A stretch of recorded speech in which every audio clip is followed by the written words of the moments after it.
G'day guys, it's Rick here. Now, as you know, I'm right into my kayak fishing, and earlier in the week I promised that I'd give you a little bit of a tour of my own kayak and why I've set it up the way that I have, show you what works and what doesn't. So let's get into it. Alright, well first things first, the kayak itself, it's a 3.1 metre Emotion Mojo Stealth Angler. Now this was available new from BCF, it's recently been superseded. The new model is pretty much the same, around the same dimensions, weighs around 22 kilos, and it's fairly easy to handle by yourself. Well, let's take a look at the setup. One of the first things that we've done is to fit a fish finder or a depth sounder, whatever you prefer to call them. The model that I've gone for is a Lowrance Elite 4X. It basically just takes care of your sonar stuff, so there's no GPS in that one. We've got it mounted to what we call a Talon mount, which fits in the back there. The great thing about the Talon is that it uses a removable ram mount, and by simply removing the plug here we can take the whole unit away, which is fantastic. Now the Talon mount also incorporates a 12 volt SIG socket just in here, so if there are any other accessories we want to run for 12 volts such as a light, we can do that quite easily. A little center console here that is adjustable, and that comes as a standard fitment on the Emotion Angler. Up here is the Scotty rod mount. That's also a factory offering. I've just modified the Scotty rod mount a little bit so I can put my own GPS on there so I can keep track of how far I've paddled today. Up forward here is where I store my anchor. Now this is what we call a Cooper anchor. Pull it out and show you a little bit later.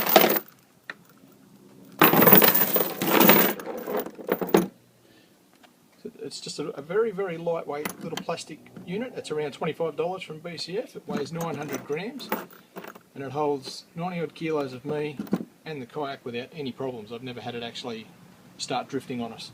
Attached to that I've got just over 1.5 metres of stainless chain and then 15 metres of nylon rope. Moving back, we come to the first of our little, what's called a pad eye, which is this little plastic unit here. Very handy for a number of things. Now what I've got off of mine is just a little alloy carabiner, and I use that to put things like my rod leashes onto. So that's my rod leash, a little stainless steel clip. I made those myself, they owe me a few dollars each. My little boga grips stay there, so they're nice and handy. And the rod leashes, well, this one's a paddle leash, but these ones are rod leashes and they go back to the rods. And also the seat attaches to the pad eyes front and rear. The seat is probably the one thing that I'm really the least happy with. It only takes a couple of hours before you start to get a bit of a numb backside, and I've got more problems there than most because I broke my tailbone years ago jumping out of a bloody aeroplane. Now to try and cushion the blow a little, I've got some very high density foam in there. It was a stadium seat from Kayak rubber that I've modified to suit, and whilst it's helped, it hasn't solved the issue for me, so still need to do some work on that one.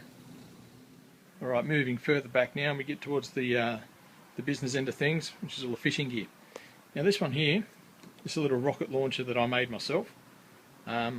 Normally your rod and your reel would sit way down here, which is very close to your waterline, which would normally be around there.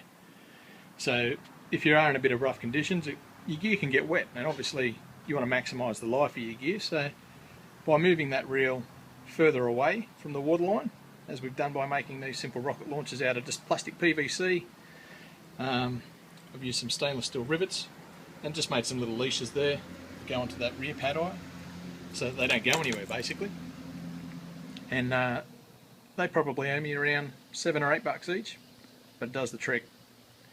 Moving further back again, I've modified a milk crate, very high tech. I'll show you through what I've done there now. It's strapped in by bungee cords, and these bungee cords come from the factory with the kayak. And you can see here I've used a Dremel just to make little recesses so that it's tucked in there nice and snug, and you know, it's really not likely to go anywhere. On the milk crate, I've got a little loop there that again I use to store things like my boga grips. You're probably wondering about the timber in the back there. The reason I've done that, and I've sort of used 2 pieces and sandwiched the milk crate, and that's so I can screw things onto it like these rod holders, which also provides a home for my EnviroNet. Very, very small, simple, compact bag, and you'll be amazed how much gear is in there. Okay, I've used some stainless steel screws to somewhere to put the measuring stick, and I've also used a couple of stainless nuts and bolts to secure my sheath for the knife, as well as some cable ties, which you may or may not be able to see just in there. All very simple and all works pretty well. Can't complain too much about any of that. Down on the bottom there you'll see my PFD, or personal flotation device. You're required to wear that in New South Wales if you're going to be travelling more than 150 metres away from the shore, which I do quite frequently. Also in here is just another handy size small bag which holds all my litres, and I'll show you through the 2 bags in a few moments. And of course some sunscreen tucked away down there. I use a little aerosol sunscreen, means I don't have to rub it in and get it on my hands. Any excuse not to scare the fish away, I guess. Well, before I show you through some of the gear that I take out every time I go fishing, I'll just show you a little bit about the front. I've got a couple of what we call Railblazer star ports, which are these items here. Now on one we've got a rod holder, and typically on this one is where I'll mount my GoPro. So all of the shots and the footage that you may have seen on Facebook from my fishing outings will come from this port here. And basically how it works is you've got a little slide goes across here. You can see the little grey slot in there.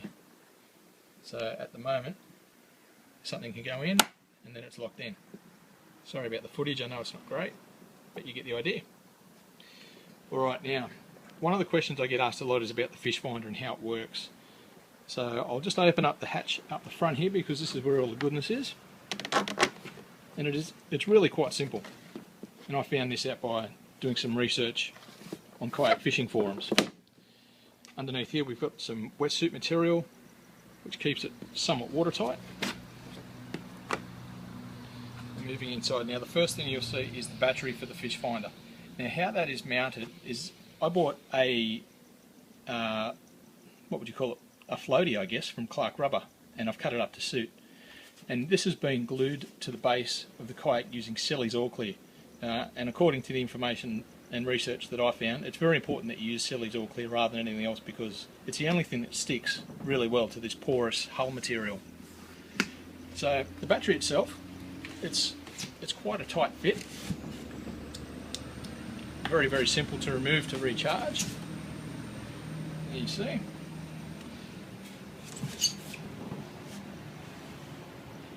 And I don't know how well we're going to illuminate back here, but that is the transducer for the fish finder.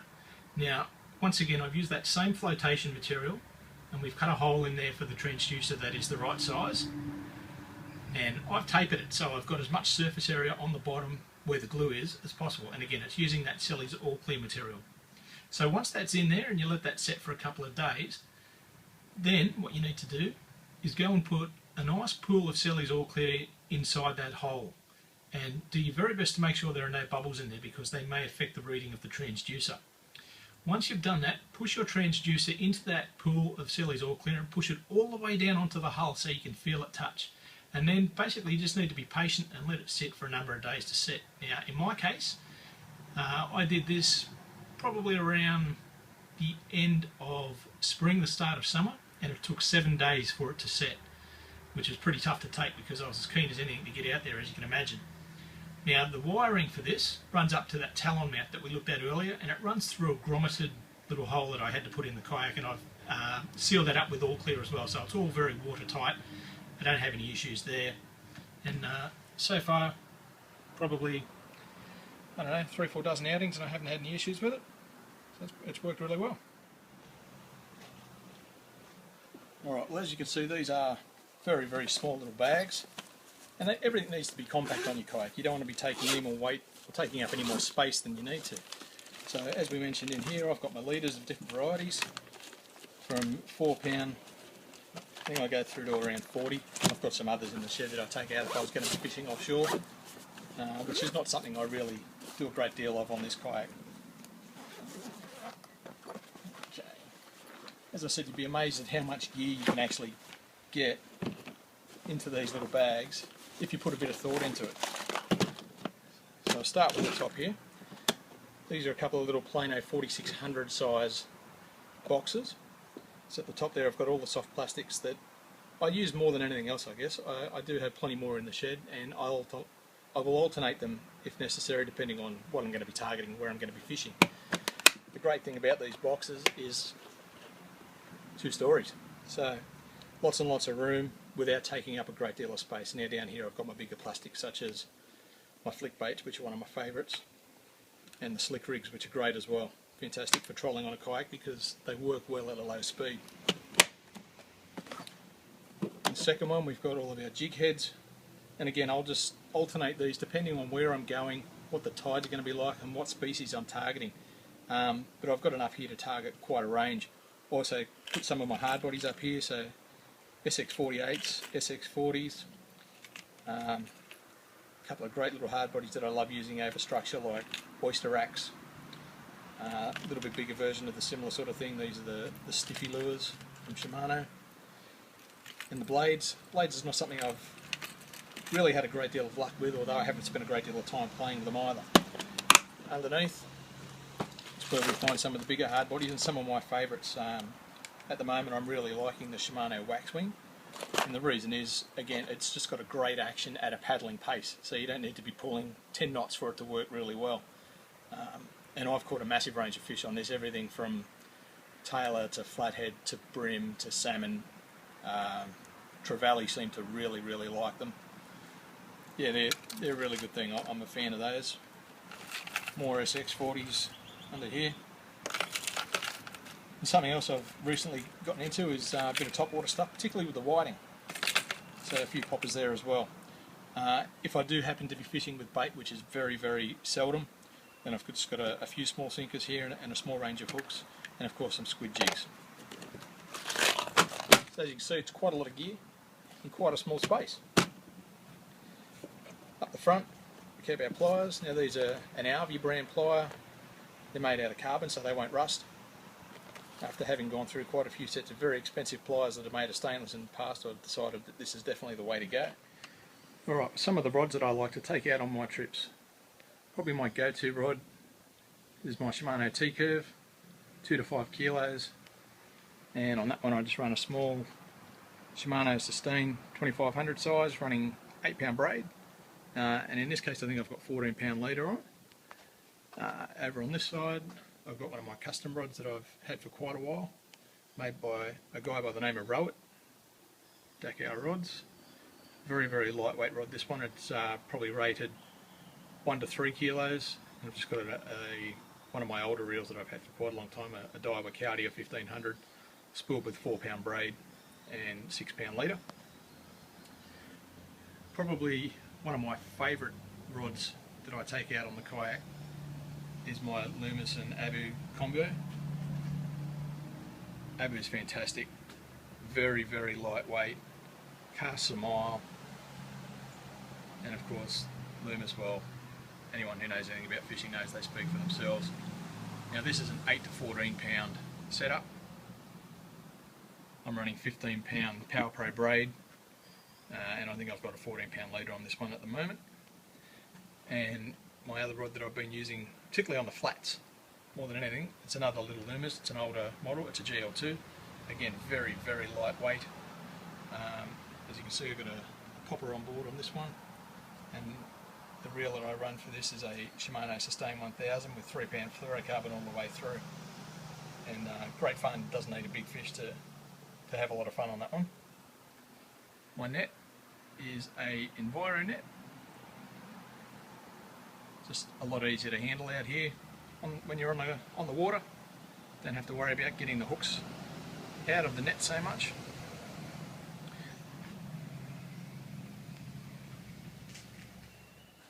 Well, there you have it. That's my setup. I hope that's answered some of your questions, and if you've got any more questions at all, please don't hesitate to send me a message. Thanks for watching.